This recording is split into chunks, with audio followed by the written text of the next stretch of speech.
The Reverend Dr. Stephen Butler Murray is minister of the First Unitarian Universalist Church of Detroit. He has served previously as president and professor of theology and preaching at Ecumenical Theological Seminary and as chaplain and on the faculty at Harvard, Skidmore, Endicott, and Suffolk University. Formerly executive minister and head of communion of the International Council of Community Churches, he has served as the pastor of American Baptist, Lutheran, Presbyterian, Unitarian Universalist, and United Church of Christ congregations in urban, suburban, and rural settings of Massachusetts, Michigan, and New York. Dr. Murray earned the BA in Philosophy and Religion from Bucknell, MBA from Endicott College, Masters of Divinity, Doctor of Divinity, Master of Divinity from Yale, and the MPhil and PhD in Systematic Theology from Union Theological Seminary in New York City.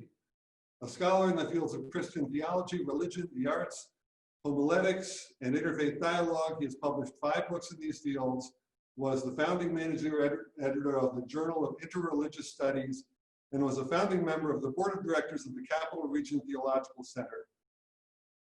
The Center for American Progress named Dr. Murray among 16 faith leaders to watch in 2016.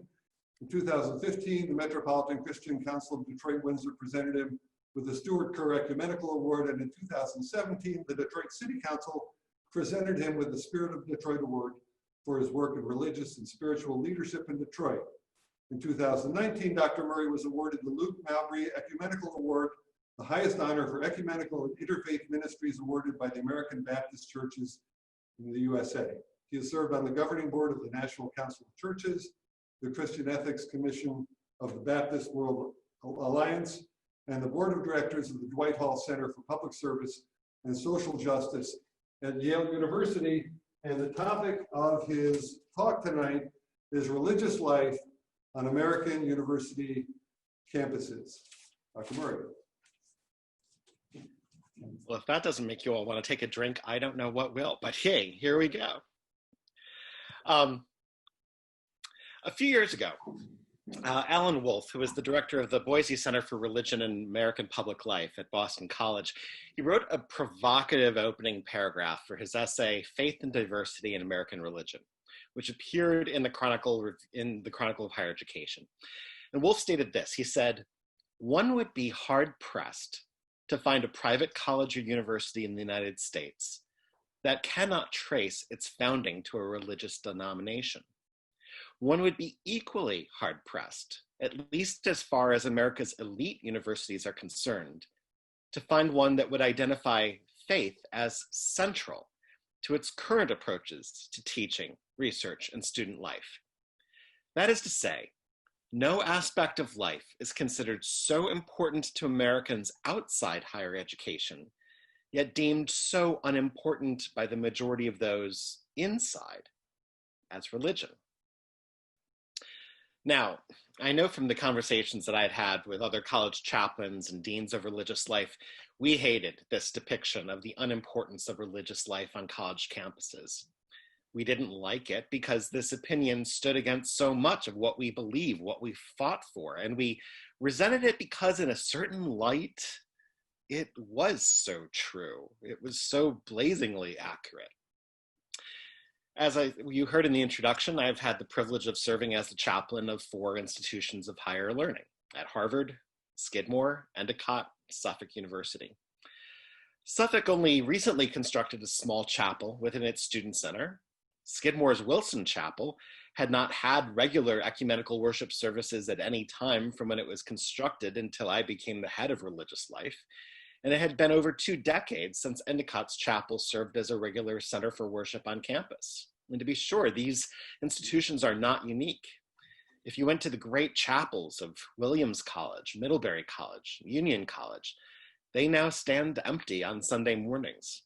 If you were to enter any of these beautiful college chapels and hear the great organ chiming forth all the sounds of nature, chances are you've stumbled across a music professor practicing her craft and not a worship service underway.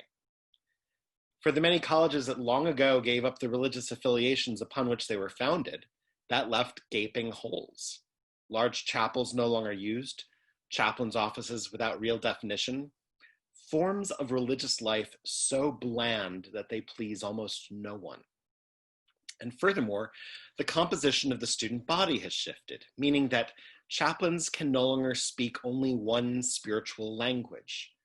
And the difficulties raised by these changes have been compounded by yet another shift, which is the way that colleges have dealt with them.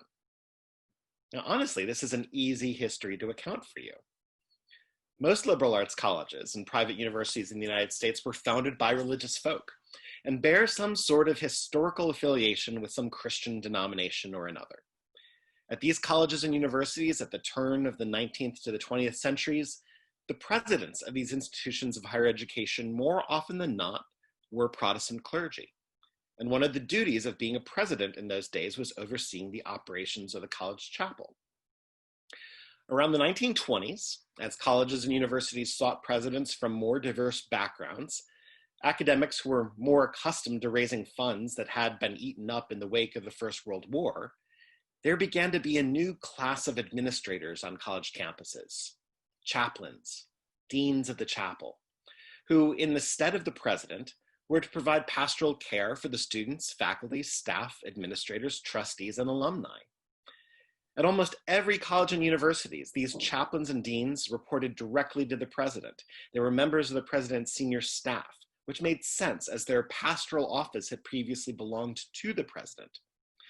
Furthermore, many of the religious studies departments at private American colleges and universities were founded by the chaplain, who either converted the theology department to one of religious studies, or who simply founded a department in the relatively new field of comparative religious studies, an outgrowth of the trends that had begun in the German universities during the late 1800s.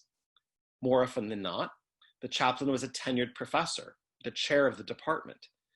Another interesting dimension is that when the first ever meeting of the National Association of College and University Chaplains occurred in 1948, the 84 individuals present were all male Protestant Christians.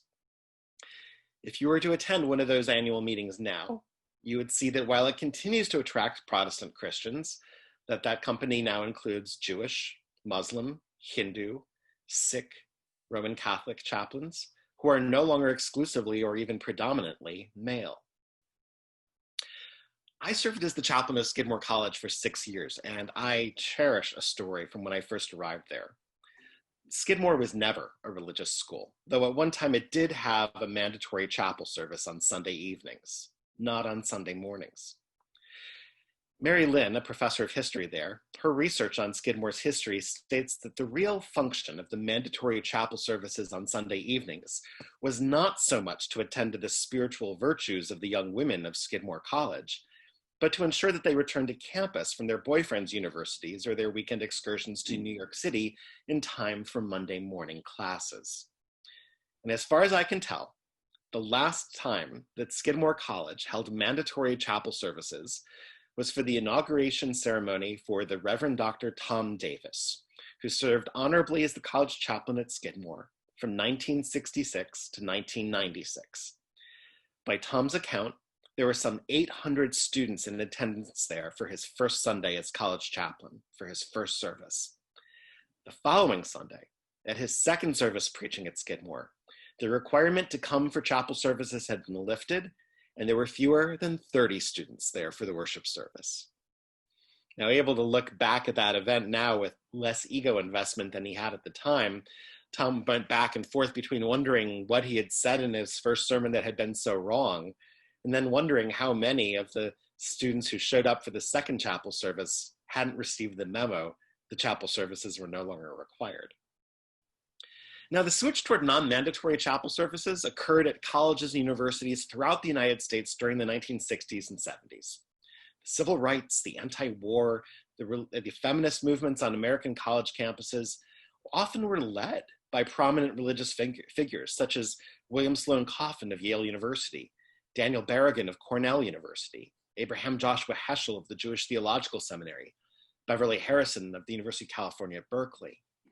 And yet these movements also bolstered strong secularist sentiments, which in an age that demanded educational liberties, interpreted such liberties to include the end to mandatory worship services at colleges. This transition made sense not only due to secularist tendencies among college radicals, but also in recognition of the deep changes that were happening in the composition of the student body on college campuses. No longer were the Ivy League and the Seven Sisters and the great liberal arts colleges merely the academic strongholds of upper and middle class Protestants, but increasingly were enrolling first Catholics and Jews, and then African Americans and women in admissions processes that called less and less either for restrictions or for quotas. The religious diversity on college campuses, along with increasingly secular spirit among the intelligentsia, simply made mandatory college chapel services obsolete. Now, what's also important to note is that since the 1970s, there have been fundamental changes in the role of chaplains on college campuses. Further, many chaplaincies have become disassociated from their previously held tenure-line faculty tracks. Most chaplains now report to a dean of students rather than to the president, a situation that narrows and diminishes the scope previously entrusted to chaplains.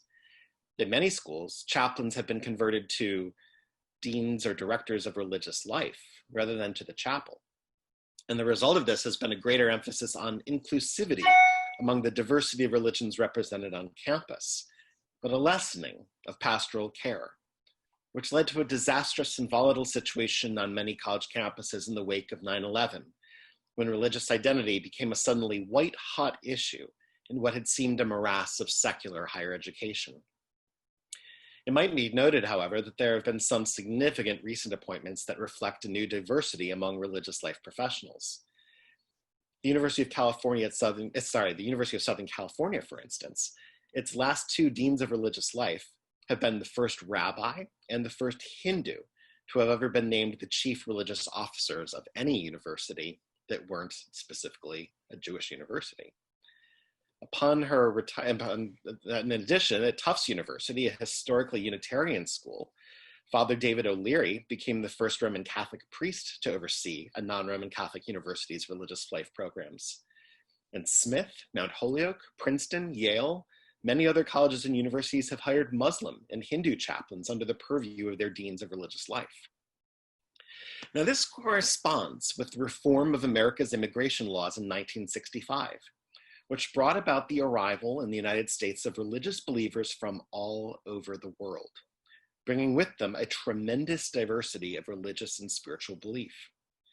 Stephen Stein of Indiana University argues that there are four main forces which are at work, changing the shape and the significance of religion in the United States.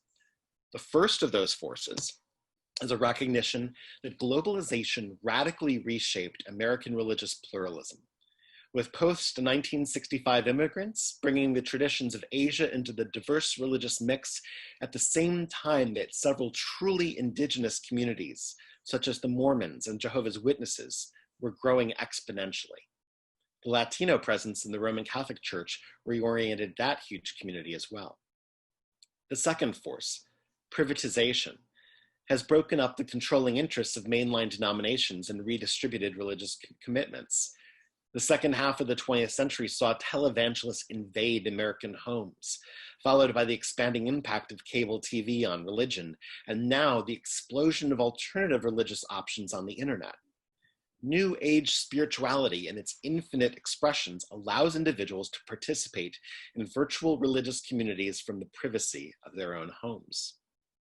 A third force is localization, whereby as loyalties to ecumenical, denominational, and even regional religious agencies diminish, Americans continue to support local congregations, parishes, synagogues, and temples in astonishingly high numbers given the low turnout for worship services. New kinds of local religious communities also are enjoying remarkable success. Megachurches, comprising large, non-denominational Protestant congregations, are thriving as an expression of the primacy of the local, whereas traditional powerhouses such as the Roman Catholic Church, Presbyterians, Methodists, Lutherans, every year report smaller and smaller congregations and members. And the fourth force that Stein mentions is that of polarization, indicating the competition that always has been present among religious communities, often accompanied by overt hostility.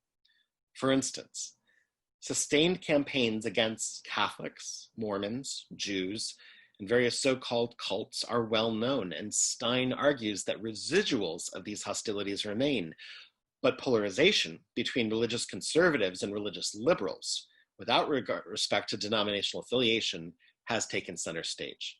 And we know those divisive issues that are there: abortion, homosexuality, gay marriage, prayer in the public schools, the role of women among the ordained priesthood, the response to terrorism and war. Now, Hasia Diner, a professor of American Jewish history and director of the Goldstein-Goren Center for American Jewish History at New York University, has made an interesting case that in contemporary America, religion has separated into two extremes, veering off from what just a few decades ago seemed to be a sort of liberal consensus about both the nature of religion and its place in society, among Americans as a whole and within most faiths. And she states that consensus, which reached its high point in the 1960s, assumed religion to be a progressive force that, despite clear denominational differences, united Americans through common values and shared ideas about progress and brotherhood. The liberal view of American religion accepted differences among Protestants, Catholics, and Jews, but Americans generally emphasized the connections among people across rigid divides.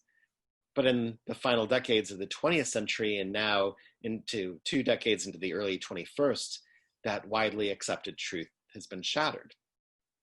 On the one hand, the boundaries between denominations have blurred, and previously clear sectarian lines seem less well defined. Soaring intermarriage rates complicate previously accepted definitions of what constitutes the core of particular religions and what membership means. Exotic practices have found their way into the sanctuaries of once staid churches and synagogues. Congregations experiment in their sacred services with modes of spiritual expression borrowed from other religious systems and from New Age sources.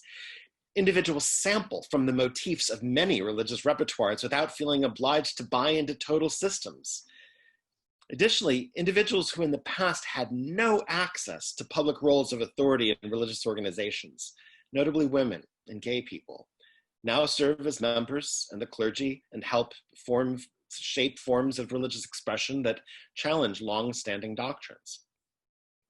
On the other hand, the hardening of religious orthodoxies among the most fervently committed Protestants, Catholics, Jews, and Muslims, and their increasing power within their respective faiths, has shaken mid-20th century ideas about the basically benign similarities among religions. The triumph of orthodoxy reflects a deep reaction against blurring of boundaries, which had in its turn challenged the assumption that natural categories and difference existed.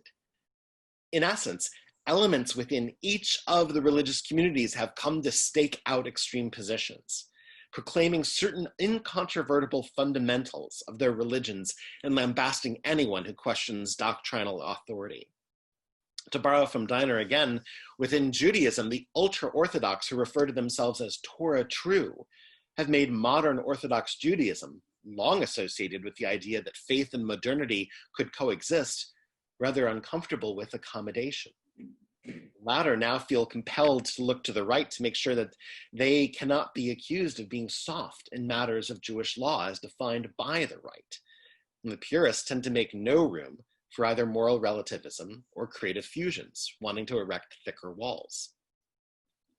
Now, a tremendous resource is the work of the Hinduism scholar Diana Eck of Harvard University, who through her influential Pluralism Project has chronicled this change in American religious diversity in her book, A New Religious America, which in my opinion should be required reading for college students, where religious identity has such obvious repercussions upon politics on the local, national, and global scales. Protestantism is no longer assumed to be the unofficial faith of America, nor of American college campuses. In fact, there are very few colleges in the United States now where one would assert one official religious truth to the exception of other faiths. Religion instead tends to be understood as a broad, capacious phenomenon.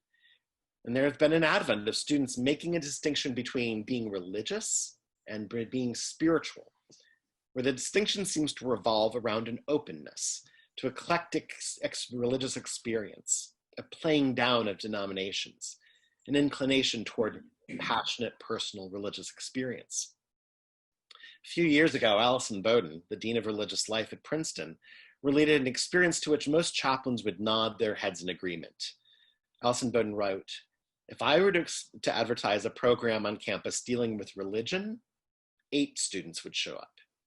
If I advertised that same program as dealing with spirituality, 80 students would show up." Now, to be sure, this turn towards spirituality over religion is not new. Robert Fuller of Bradley University relates this well in his book, Spiritual but Not Religious. He argues that many of America's youths who reject religion do so not because they are atheists, but because their religious beliefs do not take traditionally organized forms. They tend to view religion as bureaucratic and formal, spirituality as transcendent and individual. Fuller's study estimated that roughly 20% of Americans, not American college students, but all Americans today hold such views, which would make this spiritually inclined one of America's largest religious faiths. Furthermore, Fuller argues that such an a-religious spirituality has become so common that it has gradually established its own tradition, and that whether they know it or not, those who call themselves spiritual but not religious are part of a movement. Now, to be sure, this spiritual but not religious candor is something that I often feel called to push against. For a sort of amorphous belief system that is inclined only toward personal religious experience, which isn't accountable to anyone or anything, that does not believe so much as seek without direction or counsel, offers nothing outside of oneself and one's own imagination. There's no social action, no call for justice, no communal sense, no history to which one is bound to others and to one's sense of the divine that is involved in this sort of spiritual but not religious life. And yet, while I push against that sort of belief, I also recognize that it's important for professionals in religious life to recognize that these are serious people who are trying to find their own spiritual paths. To be spiritual, not religious, is hardly a sign of religious immaturity, and is indeed a mark of someone who recognizes that many regular churchgoers and synagogue attendees may attend more out of habit than out of conviction, and the many who do not attend mosque or temple or chapel are still, nonetheless, searching for conviction. Now, another element that I reflect on as I interact with college students today is to look at the popular culture around them, remembering that religious and secular entertainers borrow from one another in a dance between the sacred and the secular. Look at the recent simultaneous growth in the popularity of reality television programs and the charismatic style worship of non-denominational congregations filled with the Starbucks drinking, internet surfing, therapy seeking, thrill seeking Generation X and Generation Y crowds. The personal is no longer private. Both the personal and the sacred have gone public in a big way. People believe that others want to know about their deepest feelings and recent experiences, including their religious experiences, Facebooking away in a public act of religious confession so that anyone, anywhere in the world, might be able to witness one's personal reflections about their identity and experience. And I wonder at the health of such practices, in which there is present profound doses of both narcissism and voyeurism.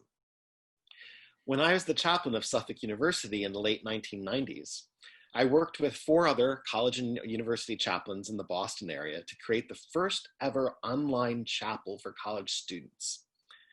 And I've wondered every day since what sort of damage I wrought in so doing as I watched the interactions that went on in the forums of that chapel be ones defined by their self-centeredness, their lack of care for how their religious beliefs were connected to anything outside of themselves, and their lack of willingness to have those self-invented religious beliefs be challenged by anything or anyone external to themselves. And of course, that was in the days before Facebook or MySpace or blogging, and today's students are much more adept at expressing themselves through electronic media than was my generation. for whom email began to be widely accepted only in 1993. Now, one other important point that Fuller makes is that a reason Americans so often describe themselves as spiritual rather than religious is that they have increasingly been introduced to religions outside of the Judeo-Christian traditions, many of which emphasize the more spiritual aspects of faith. American institutions of higher education, for their part, have responded to that expanded ecumenical and interreligious sensibility. It is rare to find a Roman Catholic university now where the theology department would think of confining its mission to Catholic apologetics. There are plenty of colleges where the courses on Buddhism are taught by a practicing Buddhist, which makes clear that an approach of active engagement is valued alongside the standard academic practice of scholarly detachment.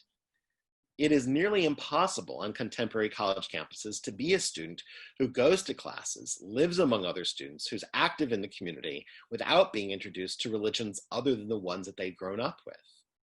American students are slowly but surely understanding in the wake of 9/11 that Islam is not a radically foreign religion, but one that's born out of Judaism and Christianity.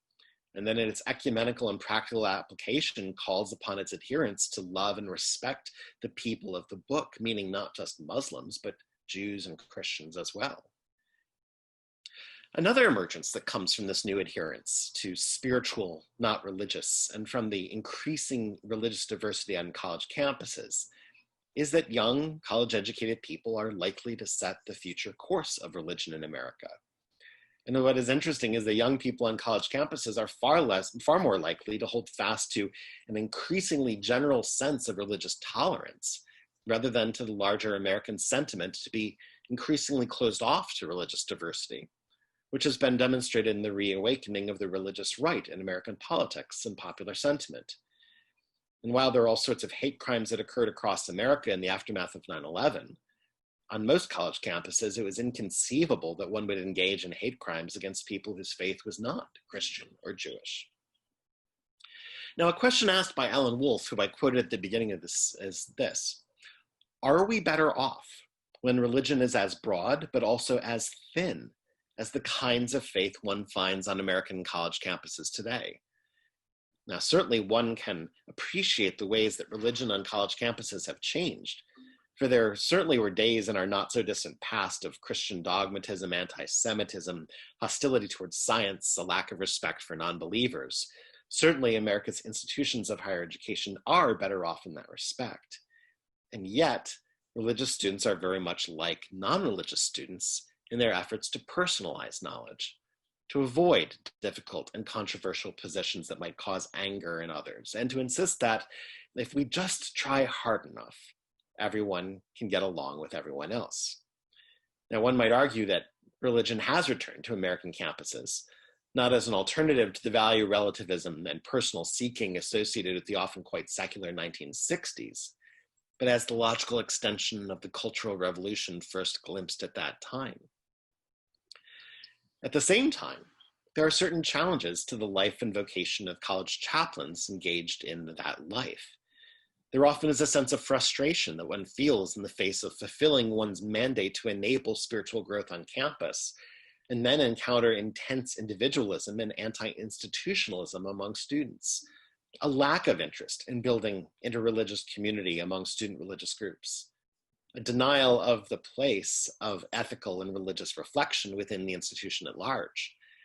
And that makes the work of college chaplains somewhat less than obvious. Furthermore, it has become commonplace in recent years to talk about diversity on campus.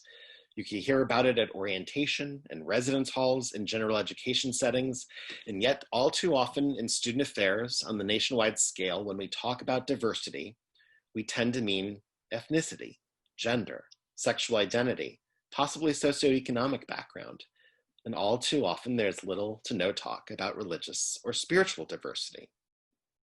Now, I often find that among the things that chaplains say to one another, they often quote something that Donna Shaper, former associate university chaplain of Yale, wrote once. She wrote, "Chaplains make space on our campuses for all that we neglect, all that we can't put a price or an evaluation on. They offer a grace that is rare in a graded atmosphere. They save us from the intensity of campus life, when tenure or examinations weigh us down. In a world where function rules, chaplains help us be well rather than just perform well. They help us deal with failure as well as with success. College chaplains befriend the kid who drank too much, the faculty member who has cancer, the one facing a divorce. They show up when waters get deep. When a student commits suicide, it's still the chaplain who helps inform the family and counsel the roommate, and perhaps even conducts the funeral. It's not unusual for chaplains to follow up with grieving families for years, helping them through birthdays and anniversaries. Chaplains work not just with the bereaved, but with the whole institution when it tries to fathom a terrible chance or accident. In the days after September 11th, college chaplains around the country put together teams of religious advisors from Hillel, the Newman Center, and the other denominations. Now, in the past decades, university chaplaincy has fulfilled traditional functions such as offering blessings at or sometimes taking responsibility for ritual occasions, providing spiritual counseling, handling intersections of religious holy days with the university calendar, providing for the needs of particular religious groups, and encouraging religious cooperation. In addition to performing all of those functions, offices of religious and spiritual life also engaged in important new initiatives, helping to start new student religious groups where holes exist in the multi-faith landscape, assuming leadership for responses to crisis events, creating programs that juxtapose classic academic approaches to spiritual and moral ones. And those new roles required added nuance and creativity. There might be psalms, there might be spiritual readings, but here, as often elsewhere under the new religious life paradigm, God will be in the attitude of awe, in the silence, and in the range of faces. A program on religion and science can no longer assume that professors fall into one camp or the other, nor can it afford to neglect the arts as yet another mode of inquiry and meaning-making. Now, specifically with regard to the Bible, all of these shifts and changes mean that the Bible has a profoundly different place and status on American university campuses for this generation than it did for previous generations. While the parents of the current students were a generational vanguard, which often rebelled against organized religion on college campuses, they nonetheless predominantly had been raised within the religious tradition that they knew well.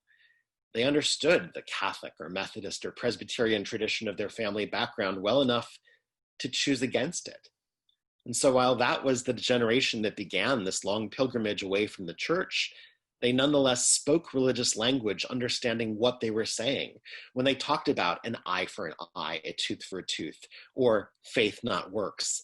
They recognized that rhetoric as flowing out of the Bible and into their common parlance. And that's not the case with our current generation of college students. While certainly there are students out there in droves in groups like InterVarsity Christian Fellowship or Fellowship of Christian Athletes, the grand majority of our students are largely unchurched. They are legitimately the first utterly secular generation, having been raised outside of the church and with little to no knowledge of what the religious tradition of their forefathers and foremothers has brought to society. There is a profound and dangerous ignorance of religion on university campuses today. Students feeling a deep mistrust and even anger toward organized religion, but not having any sort of grasp of what exactly it is that they're rejecting. Faith is suspect, and if today's student owns one, their Bible is getting dusty. At one university where I taught, the English department regularly coordinated with me when I was teaching my courses on New Testament or the history of Christian theology, and they required their English majors to take those courses. And then the very next semester, that is when they would teach their courses on Dante and Milton. The English department found that without any sort of basic understanding of the Christian tradition that came through the classroom, that the current generation of students had so little knowledge of biblical and theological references, they just didn't get Dante or Milton at all. One of my experiences that I returned to again and again involved a young woman who was the new president of the evangelical Christian student group on the campus where I was then chaplain. She had come to my office, angry, disturbed, that I was helping to organize opportunities for Zen meditation in the chapel. She thought that my work as a college chaplain, which sought to provide opportunities for those from a variety of religious faiths, was simply incompatible with my vocation as a Christian minister. And she came to my office because she wanted to offer me a chance to confess. She wanted me to confess to her that in becoming a college chaplain, I was no longer a Christian. And that if I made this confession, maybe Jesus could then find his way back into my heart. And I remember in the course of that conversation talking with her about Paul and his ministry, and this young Christian who saw herself as a paragon of Christian virtue on our campus said to me, "I don't know who this fancy Ivy League theologian is that you're talking about, but I'm talking about Jesus." She didn't know who Paul of Tarsus was. This woman who was so certain in her understanding of the Christian faith hadn't read anything past the Gospels. Unlearned conviction is a frightening path toward religious violence. And I've never forgotten the terrible conviction of that student who had so little knowledge of her own religious tradition and yet wielded that ignorance like a sword. So, what do we do with this first secular generation? We cannot assume that they know anything about faith, but we can be missionaries with them and for them. We can go to these young women and men and offer a religious perspective which embodies hospitality rather than adorned with judgment and retribution. We can explore with them the wonderful themes of theological ideas which inform the art and music and literature and film which sustains them, and is the ground upon which they undertake their own quests for meaning. They do not even know that those themes are there. They cannot recognize them.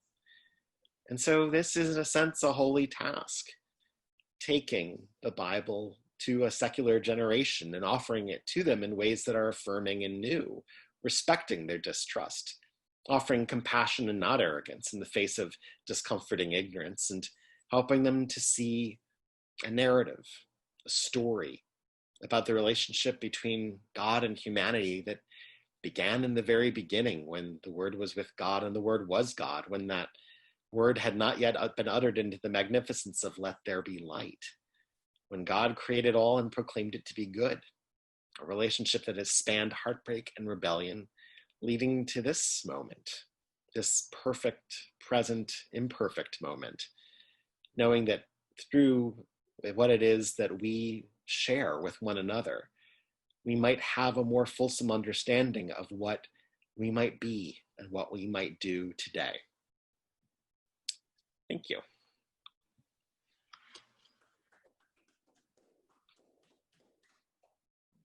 Bravo, thank you. Would you please repeat the name of the book and the author for what you would consider required, would hope for required reading for all college students? You're muted. I am muted. Hopefully I wasn't the entire time. It's called A New Religious America. It's written by Diana Eck. That's spelled E-C-K.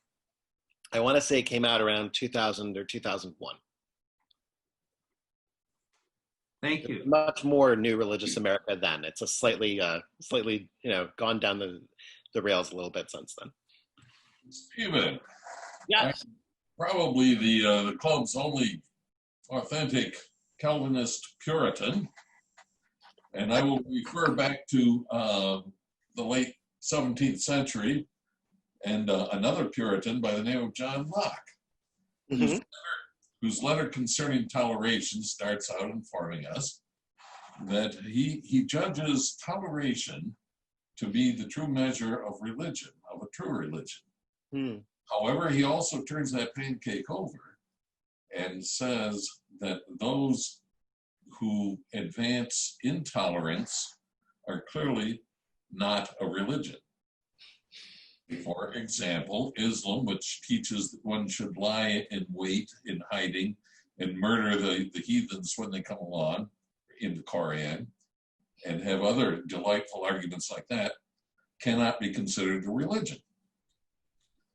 I wonder if we might generalize that out to some of the very hardline conservatives you refer to, who are so intolerant of people with a little, like an old stiff Calvinist and Puritan like me, who have a little broader mind.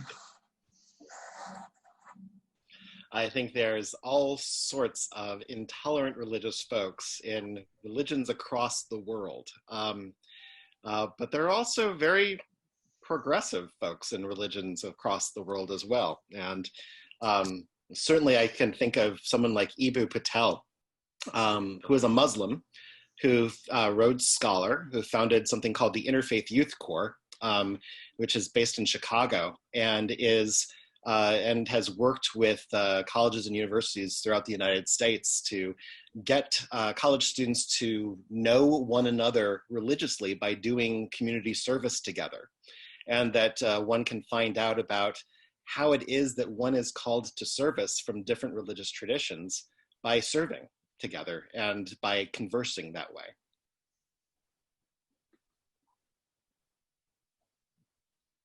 Stephen, this is Peter Durand. I thought the talk was very thought-provoking, and had I known earlier that it was going to feature stories of people attending or not attending chapel at college, I would have given this offering earlier, but my father was Roman Catholic, as am I, and he went to the University of Notre Dame, and this was quite a while back in the early 50s, and he played football there.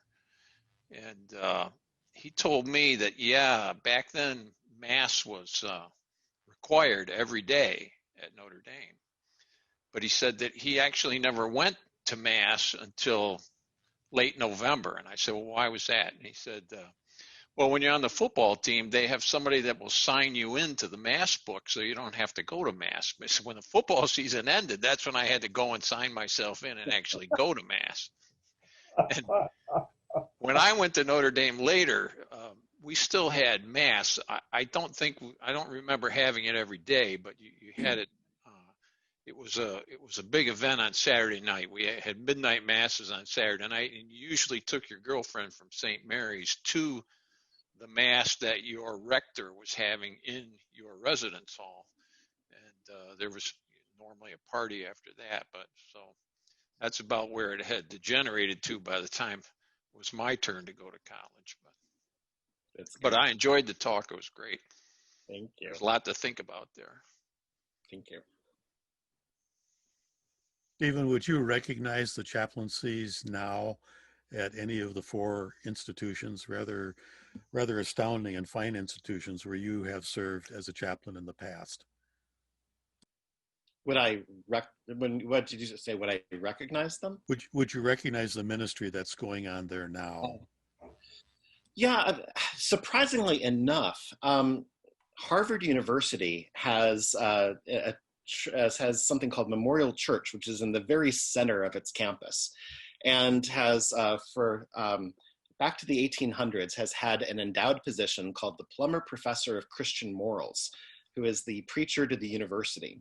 And I would say, if you're looking for what we might think of as a traditional college campus chapel, Harvard and Duke, almost more than any other of kind of the major universities, still have these very robust, strong Christian worship services on campus on Sundays. If you go to others, like the Rockefeller Chapel, the University of Chicago, is gorgeous, but it's it's 80 people in a chapel that can seat 2,000. Brown University is it's essentially a kind of a multi-faith sort of Unitarian Universalist sort of experience.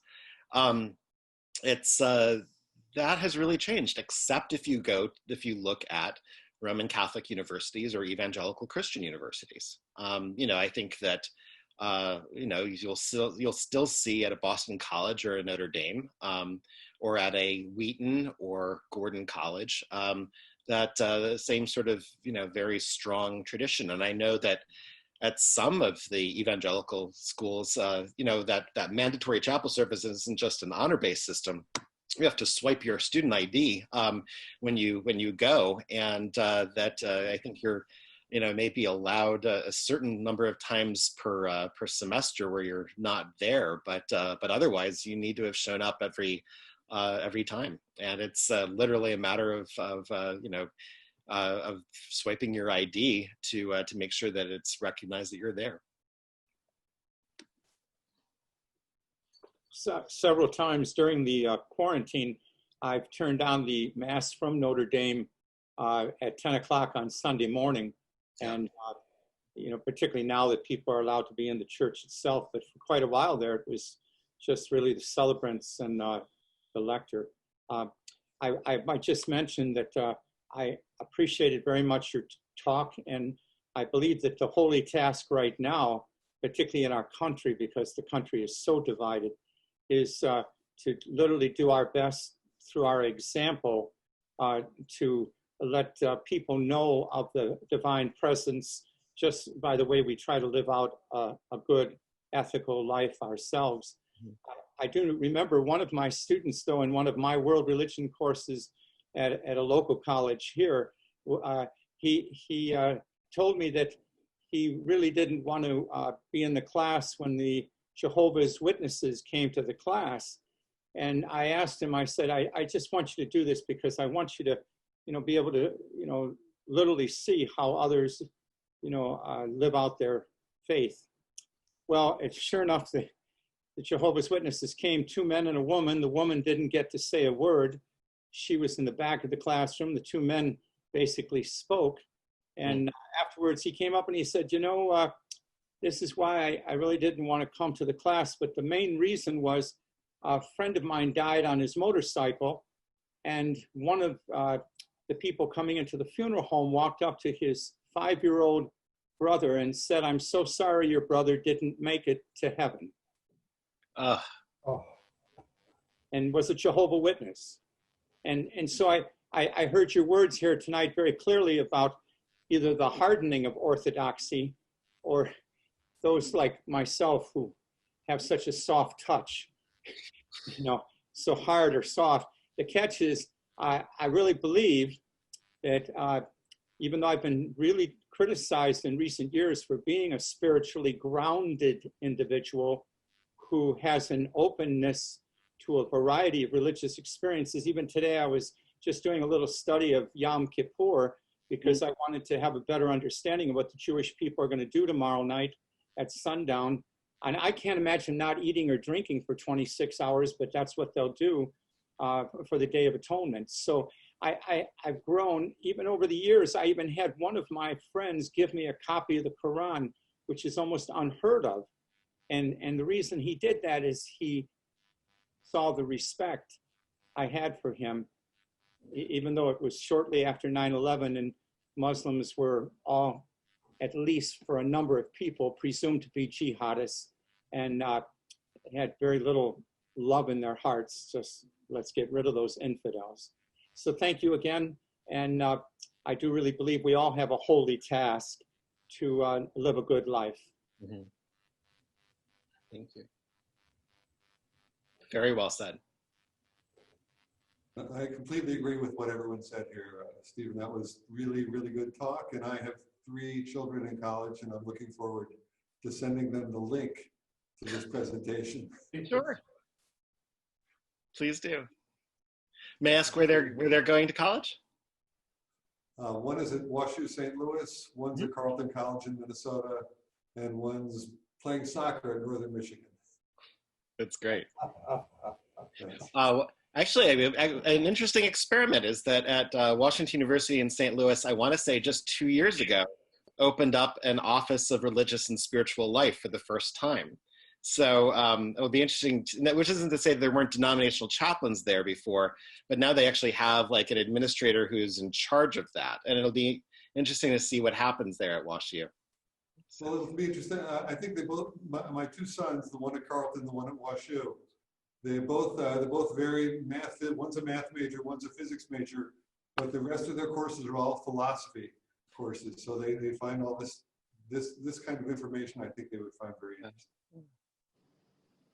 I can't tell you the number of students at Yale Divinity School that came from Carleton College. It was astounding. It was like a feeder school for Yale Divinity. I don't think he's going to go to divinity school, but you never know.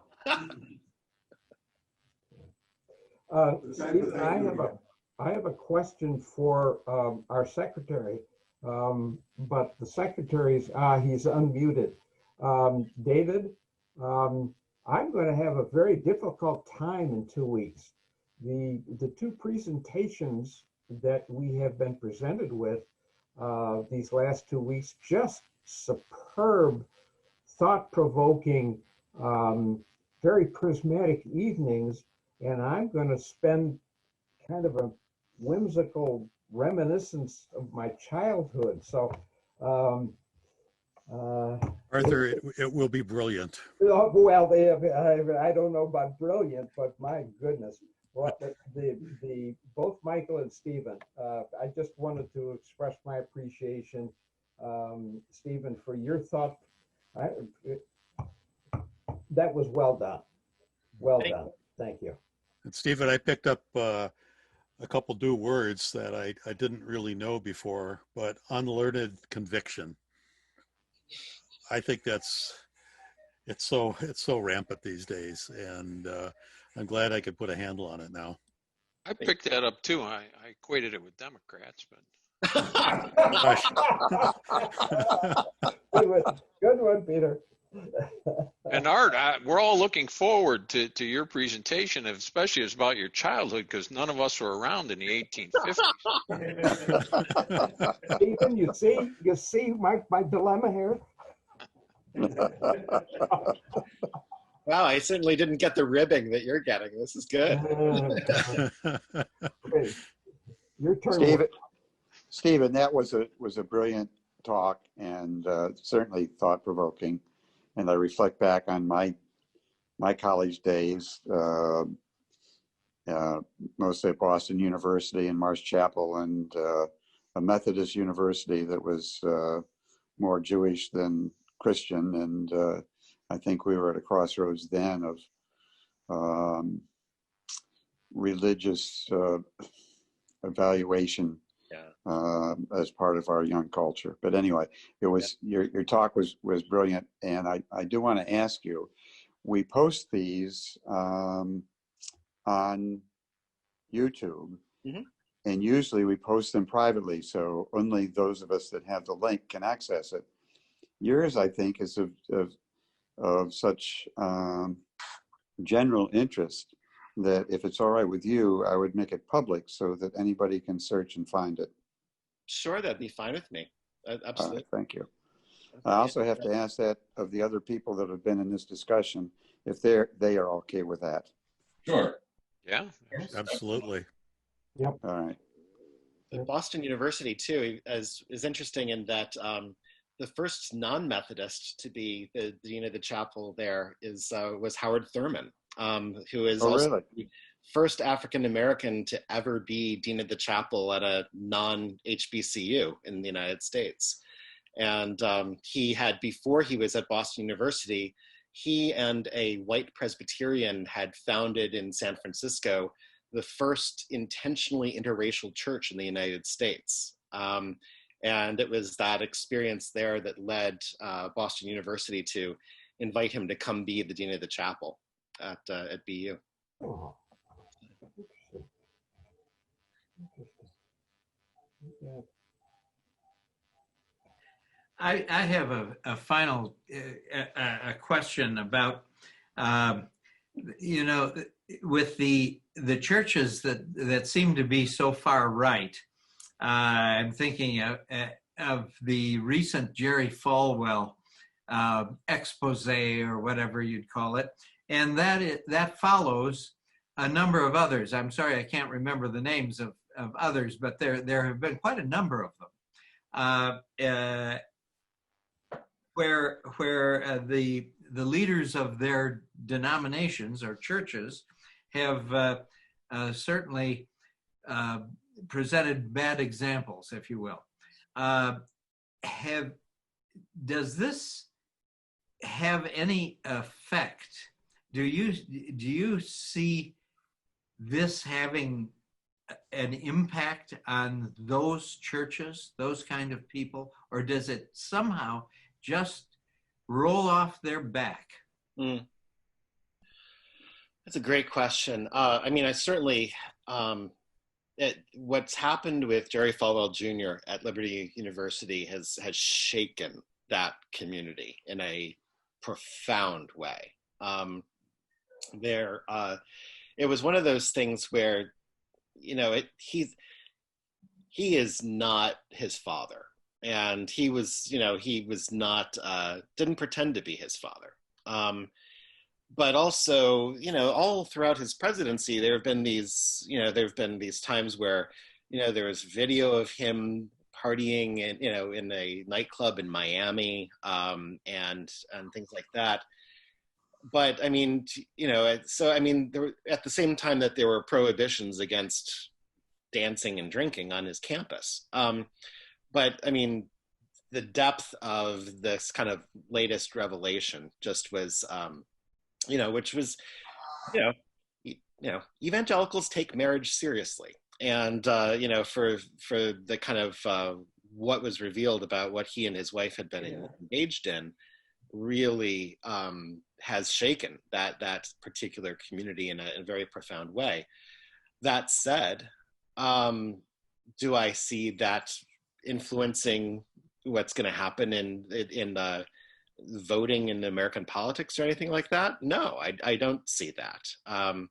It's a hit on for a certain community. You could also look at Willow Creek, which is one of the largest megachurches in the Midwest, and they went through the experience of their longtime senior pastor having had sexual relationships with women in the congregation, and ousting him, while that was an earthquake to them, they still continue on as one of the strong, one of the most powerful evangelical, mega churches in the country. And so there's a certain resilience there, which is, and the ability to have a trauma happen and yet allow it in time to be water off the back of a duck, that is pretty impressive. So I think we're seeing it in the Trump era. Agreed.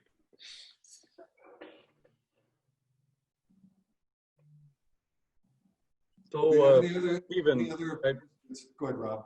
So I got a question to pose to Stephen. Many of us are heavily involved with our churches and leaders in our churches, and we see, well, it's difficult right now during COVID, just carrying on and being able to minister to the congregation.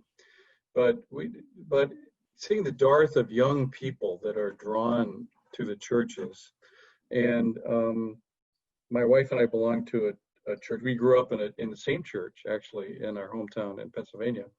Both went to University of Michigan, got married in the middle of college, and it was a religious desert at University of Michigan.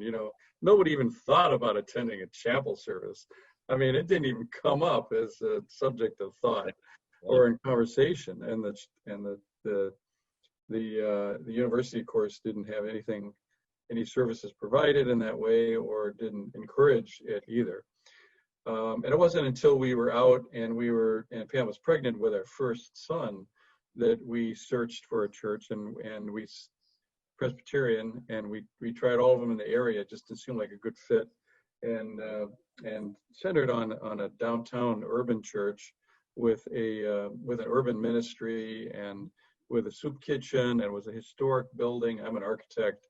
I was fascinated by the building, and just the people were just so friendly, and there was a ministry going on, and there were a lot of young people at the time. But now we still have the soup kitchen. We're still downtown. We're not that far from Wayne State. We'd love to have more involvement for students at Wayne State. We're right across the street from Wayne County Community College.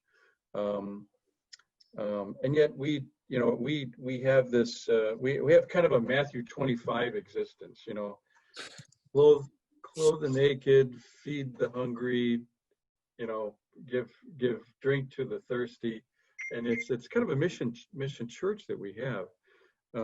But I just wondered if there's certainly a range of different type of religious experiences here who listen to your program tonight. What recommendations do you have on how to save our churches, how to save our children and our grandchildren, and give them spirituality, and give them maybe the traditions that they can fall back on when they need it most in their lives? So what do you have any recommendations for all of us? I do. Just first off, do you mind if I ask, are you at Fort Street Presbyterian? How did you guess? Yes. Yeah. Yes. When I was the president of the seminary, I got around a lot. And so I preached there. It's an absolutely gorgeous church. Yeah, it's hard. I mean, I will tell you, I have the unusual distinction of being an American Baptist who is the minister of the First Unitarian Universalist Church of Detroit. We are literally on the campus of Wayne State University, and we have an unusual phenomenon at our church. At least we did pre-COVID, which was that unlike almost every other church out there, our growth area is 20 to 30 somethings. We are booming in the new 20 to 30-year-old people joining the church, whereas most churches see a desert of that age group. It is oftentimes that people would, at least, you know, in my generation, would stop going to church, but when they eventually had kids, they'd think to themselves, you know, it'd be nice for our kids to be raised in some sort of religious tradition, so they'd show up again in their mid-30s and bring themselves and their kids back. I mean, I think for me, I try to find ways as a minister to invite people into our church for all sorts of reasons that may or may not be religious. So I like to, when I'm not preaching in the pulpit, I like to have someone like Stephen Henderson come in and speak to the congregation. Who, if you don't listen to him, it was a I do, yeah. Detroit Free Press and on WDET. You know, I like to. We've thrown art exhibitions and had concerts with kind of prominent musicians from throughout the Detroit area. We try to find all sorts of ways to have people just come into this space for the first time and to find something that they are not going to be scared off by. Because I think that for a lot of people that have a certain fear or just feel antithetical to church, of what they know of it, what they expect of it. We also often like to have someone like John Corvino, who's the new Dean of the Honors College at Wayne State, come do a sermon for us. And just have it not always be kind of the same sort of speaker every Sunday. I often encourage my congregation, let's find speakers who don't sound anything like me, so that there's always some sense of a diversity in the pulpit. And that's been a really good practice for us. And I love Fort Street. I think it may be the most beautiful church in the Detroit area. And I remember when I preached there, thinking, wow, if only I were Presbyterian, I could come here and really do something at this church. Alas, I only married a Presbyterian and was married in a Presbyterian church, but I'm not Presbyterian myself. So. Okay. Well, those are some good ideas. Thanks. Great talk. Great talk. Pleasure.